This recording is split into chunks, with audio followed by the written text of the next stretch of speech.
Hello guys, welcome to part 2 of Ghati to Isha Foundation. Fourth one వచ్చేసి పాపాగ్ని మఠ నుంచి కొంచెం ముందరికి వెళ్తే ఇక్కడ పవిత్ర పాపాగ్ని ఉంటుంది. ముందరికి వెళ్తే ఇక్కడ శివుడికి లైవ్లో అభిషేకం చేస్తుంటారు. మనకు నచ్చితే మనం వెళ్ళి అభిషేకం చేయొచ్చు. ఫిఫ్త్ వన్ వచ్చేసి కళ్యాణ కారంజీ. ఇది ఉడిపిలోనే ఉంటుంది. ఇక్కడ బర్న్ చేయొచ్చు, ఇక్కడ రిలాక్స్ అవ్వచ్చు, చాలా చల్లగా ఉంటుంది.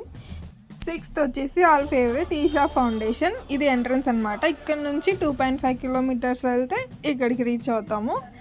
ఇక్కడ ఈవినింగ్కి అందరు వచ్చేస్తారు. లైట్ షో మొదలవుతుంది 7:15కి. 15 మినిట్స్ ఉంటుంది. చాలా బాగుంటుంది.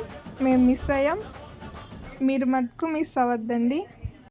బెంగళూరులో ఉన్న వాళ్ళు మిస్ అవ్వద్దు. బడ్జెట్ ఫ్రెండ్లీ ట్రిప్, బాగా ఎంజాయ్ చేయొచ్చు ప్రశాంతంగా. ఓం నమ శివాయ. పార్ట్ 1 డీటెయిల్స్ కింద మెన్షన్ చేస్తాను, చూడండి. Like, share and subscribe to Tejas world. Thank you all.